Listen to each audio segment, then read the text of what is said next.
வணக்கம் மக்களே, இன்றைக்கி நம்ம குட் பாயோடைய நெக்ஸ்ட் எபிசோடுக்கான எக்ஸ்ப்ளனேஷன் தான் பார்க்க போகிறோம். அது வகையில் எபிசோடோடைய ஆரம்பத்தில் ஹீரோ ஓடின்னு இருக்காரு. அந்த சமயத்தில் ஹீரோயினி எதிர வராங்க. வரும்போது ஹீரோ என்ன சொல்கிறேன்னா, என்னுடைய ஹார்ட் பீட் நின்று போன மாரி இருந்துச்சு. அவள் என்கிட்ட வரும்போது அவளை நான் பார்க்கும்போது மட்டும் எனக்கு எல்லாமே பக்காவாக தெரியுதுன்னு அவர் சொல்கிறாரு. ஹீரோடைய ஃபீலிங்ஸை இந்த இடத்துல நமக்கு எக்ஸ்ப்ரெஸ் பண்ணுறாங்க. ஹீரோயினை பார்த்து ஓடின்னு இருக்கிற சமயத்தில் திடீர்னு எங்கேயோ இருந்து ஒரு ஃபுட்பால் வந்து ஹீரோடைய மண்டியில் அடிக்க, அதே இடத்துல ஹீரோ விழுற மாரி காமிக்கிறாங்க. விழுந்த உடனே ஹீரோயினி கிட்ட வர, ஹீரோயினி வந்தோடனே இவர் ஹீரோயினை பார்த்து ஸ்மைல் பண்ணுறாரு. இந்த கார் ஆக்சிடென்ட்டுக்கு அப்புறமும் அவர் ஹீரோயினை பார்த்து ஸ்மைல் பண்ணதாக செஞ்சுருப்பாரு. இதில் இருந்து இந்த சீனை கட் பண்ணிட்டு ஜூனை கஸ்டடியில் எடுத்திருக்காங்க. அவர்கிட்ட இன்வெஸ்டிகேஷன் நடக்குது. அந்த இடத்துல ஹீரோ ஹாஸ்பிட்டல்லேருந்து தப்பிச்சு இங்கே வந்திருக்காருன்னா யோசிச்சு பாருங்க. அவனோட இன்வெஸ்டிகேஷனை பார்க்கணும்னு சொல்லிட்டு அவனை இன்வெஸ்டிகேஷன் பண்ணுறாங்க.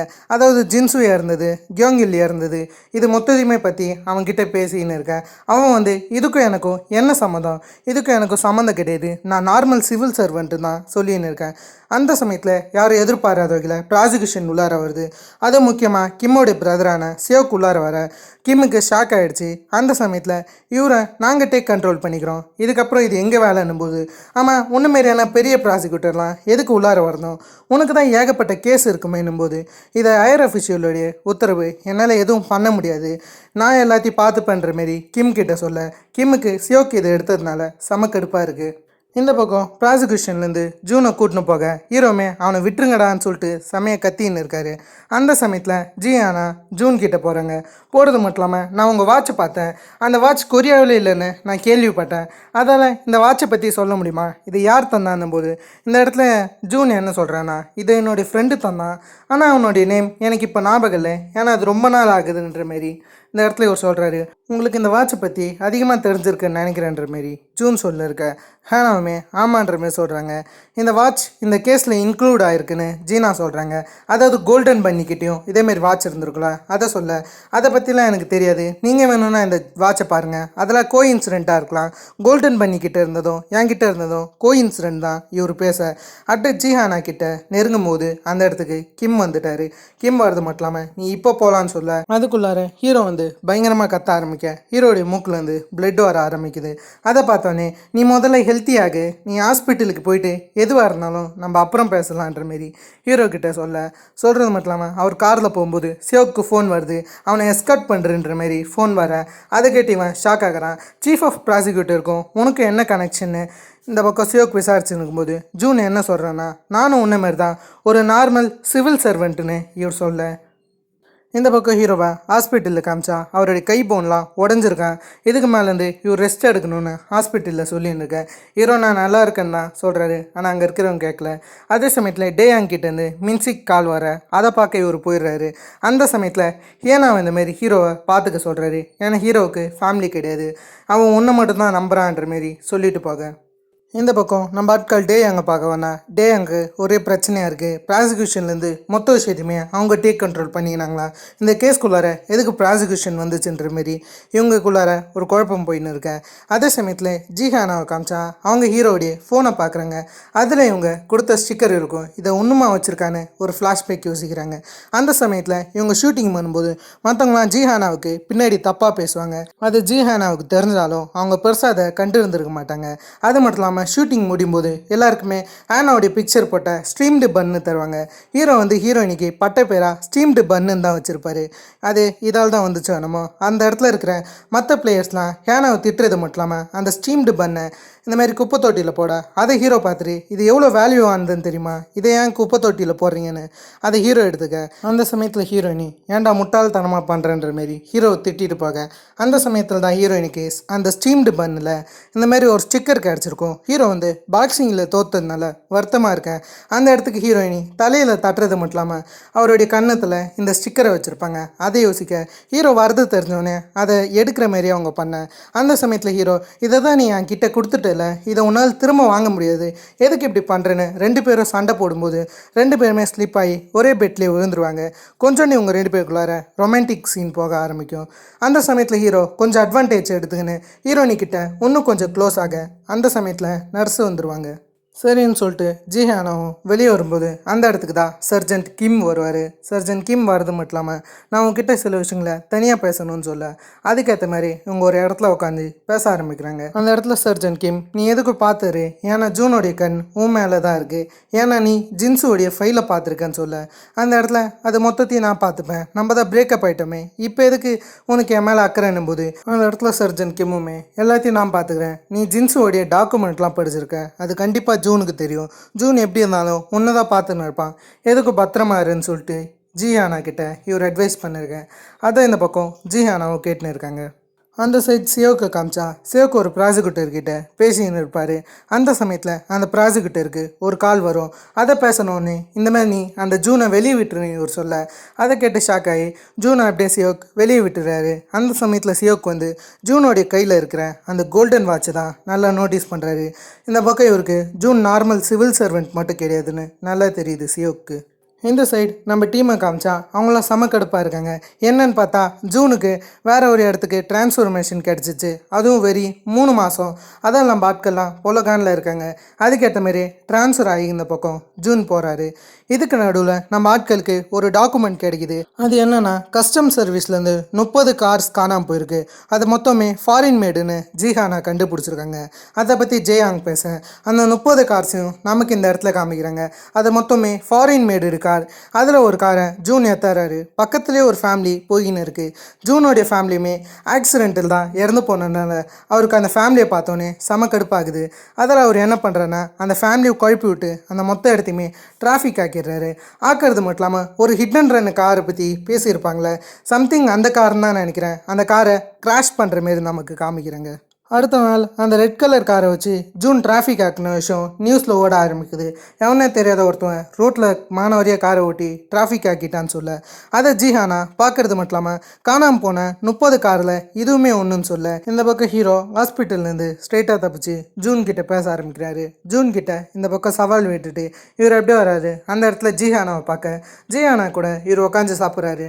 அந்த சமயத்தில் இவரால் எதையுமே சாப்பிட்ருக்க முடியாது சாப்ஸ்டிக்னால. அதை ஹீரோயினை பார்த்து சாப்ஸ்டிக் அங்கே இருக்கிற ஐட்டமை குத்தி இந்த மாதிரி ஹீரோடைய வாயாண்டை கொண்டார அவரும் சாப்பிட வராரு.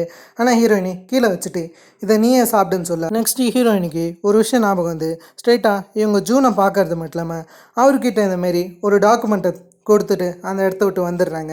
அதே சமயத்தில் ஜூன்னால் ஹீரோயினுக்கு ஆபத்துன்னு இந்த பக்கம் கிம் சொல்கிறாரு. ஜின்ஸோடைய ஃபைலை படிச்சிடலாம் ஹீரோ கிட்ட சொல்ல ஹீரோவுமே ஜிஹானாவை தேடலாம் இருக்கும்போது அந்த இடத்துக்கு ஜிஹானா வந்துட்டாங்க. ஜிஹானா கிட்ட நம்ம 2 பேரை சேர்ந்து வேணா ஜூனை பற்றி கண்டுபிடிக்கலான்னு சொல்லிட்டு ஹீரோயினி கிட்ட இவங்க பேசின்னு இருக்க இதுக்கு நடுவில் டேயாங் இந்த இடத்துக்கு வராரு. டேயாங் புதுசாக இருந்தாச்சும் கண்டுபிடிச்சிங்களா, ஆனால் நான் ஒன்று கண்டுபிடிச்சிருக்கேன் அப்படின்னு சொல்லி ஒரு சாக்லேட் காமிக்கிறாரு. இந்த சாக்லேட்டை தான் மின்சிக் சாப்பிட்டு பைத்தியமாட்டாக இருப்பார். இந்த சாக்லேட்டில் ட்ரக்கு கலக்கப்பட்டிருக்குன்னு இவர் சொல்கிறாரு. இது உருவாக்குறது ட்ரக் டீமன்ன்றது. அது மட்டும் இல்லாமல் இந்த சாக்லேட் யூரோப்பியனில் தான் உருவாக்கின்னு இருந்தாங்க. ஆனால் இப்போதைக்கு இதை கொரியாவிலே மேட் பண்ண ஆரம்பிக்கிறாங்க. அந்த ட்ரக் டீமன் எப்படி இருப்பாங்க, அவங்க ஃபேஸ் எதுவுமே நமக்கு தெரியாது. அவங்களுடைய சென்டிமீட்டர் 190, இது மட்டும்தான் அவங்களுக்கு தெரியும். 119 சென்டிமீட்டரில் தான் ட்ரக் டீமன் இருப்பாங்கன்ற மாரி டேயாங் சொல்ல இப்போதைக்கு நம்ம ஆட்களுக்கு அந்த ட்ரக் டீமனுடைய ஹைட்டு மட்டும் தான் தெரியும். அதே சமயத்திலே அந்த ட்ரக் டீமனை காமிக்கிறாங்க. கொரியாவில் எங்கள் ப்ராடக்டை உருவாக்குறாங்களே, இது என்னுடைய ப்ராடக்ட், இது எதுக்குடா நீங்கள் கொரியாவில் உருவாக்குறீங்கன்ற மாரி உருவாக்குனவங்கள போட்டு கொல்ல ஆரம்பிக்கிறாங்க. அது இவங்க ப்ராடக்டை செமையாக கெடுத்து வச்சுருக்காங்க. ட்ரக் டீமன்ன்றது நம்ம ஆட்கள் ஒரு பையன்தான் நினச்சாங்க, ஆனால் இது ஒரு பொண்ணாக இருக்குது. இவங்க இந்த இடத்துக்கு வரதுக்கு முன்னாடி ஜூன் கிட்ட இன்ஃபர்மேஷன் சொல்லிட்டு தான் வந்திருப்பாங்க. ஜூன் தான் இந்த இடத்துக்கு கூப்பிட்ருப்பாருன்னு நினைக்கிறேன் கொரியாவுக்கு.